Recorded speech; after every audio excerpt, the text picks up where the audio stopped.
Froggy Plays Soccer by Jonathan London. One of the nicest things that Jonathan London does for us as an author is he changes the way the words in the book look to help us change the way our voice sounds when we read the book. So, we're going to pay attention to make sure if it's italicized and slanty, we put special emphasis on that word and say it's special. If the word is bigger than the rest of the words, we're going to make sure that we use our bigger voices.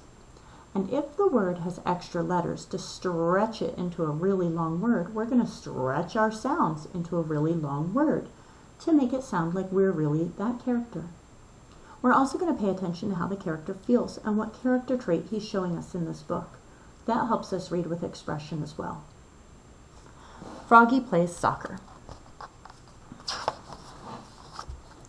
Froggy Plays Soccer by Jonathan London. Froggy couldn't sleep. He looked out the window. The full moon was rising. It looked like a soccer ball. "Tomorrow's the big game," he said out loud. "If we beat the Wild Things, we win the City Cup."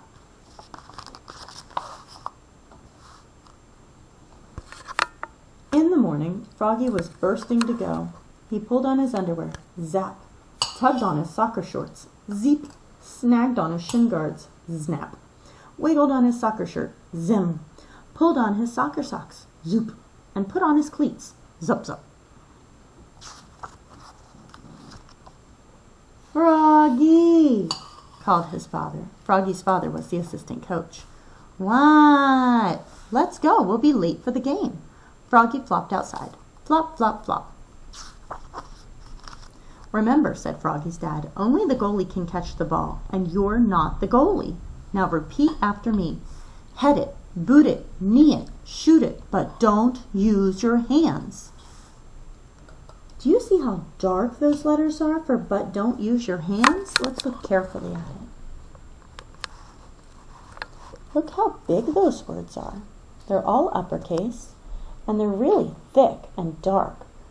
So we call that bold text. And when an author bold texts the words and makes them like that, we're supposed to use our louder voice and our special emphasis. Okay? So we're going to do that every time we see that.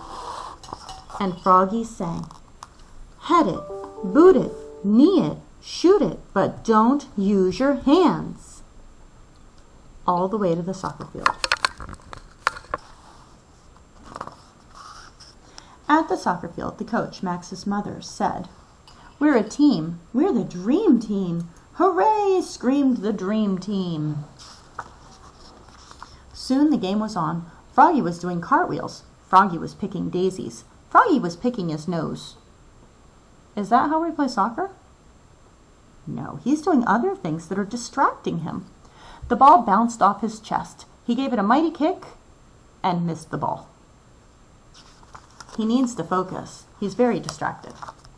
But Max trapped it and passed it to BJ, who slammed it right into the net. Goal! It was 1-0 Dream Team. Again, the two teams faced off. The whistle blew. The Dream Team charged down the field towards the Wild Things. Froggy was tying his shoe. Is that going to help him? No, he should have tied his shoes before the game. He needs to focus and not be distracted. Froggy's dad was yelling, "Defense! Defense!" The ball hit Froggy in the head, bonk, and knocked him down. He was great at defense. At halftime, the Dream Team held the lead. "Now remember," said Froggy's dad, and they chanted it all together. "Head it, boot it, knee it, shoot it, but don't use your hands." The whistle blew, and the second half started. A fly circled by. "Froggy!" called the coach. "What?" "Keep your eye on the..." Thwap! The ball smacked him in the eye. Apparently he was looking at the fly that was circling him and not at the ball. Is he focusing? No, he's very distracted. Froggy was mad now. The Wild Things were stampeding, and Matthew, the Dream Team's goalkeeper, was chasing the ball. Now the goal was unguarded. This was Froggy's chance. He leapfrogged over Travis. He leapfrogged over Matthew. He leapfrogged over the Wild Things forward who was firing the ball. Hold on. He leapfrogged over the wild things forward who was firing the ball. And what a save! Froggy caught it right before the net. But, uh-oh, he'd used his hands. Oops, cried Froggy, looking more red in the face than green. He looked so silly the dream team laughed, but not for long. So he was distracted again, wasn't he?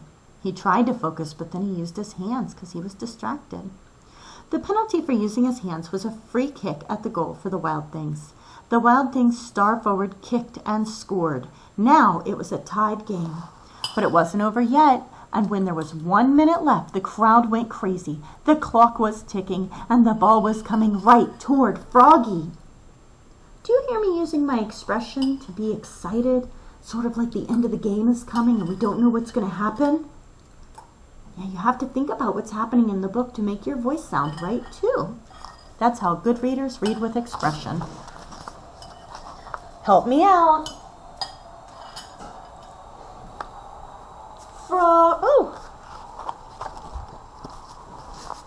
Froggy, yelled his dad.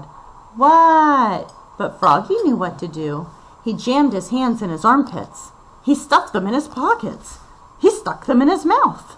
Then he power kicked the ball so far down the field that it bounced over the goalie's head and smack into the goal. Yes! The dream team had won the city cup. They shouted and danced, and Froggy sang, head it, boot it, knee it, shoot it, but don't use your hands. Did he focus at the very last minute? Yes, he did. But most of the book he was distracted. They can use their hands except to slap high five. Slap, slap, slap. Thank you for helping me read with expression. Thank you for helping me figure out that in this book, the character trait that he showed most was distracted. Yep, he was distracted most in the book. Thank you for helping me read. And I hope that every time that you read a book today, that you use your special reader's voice and read with expression.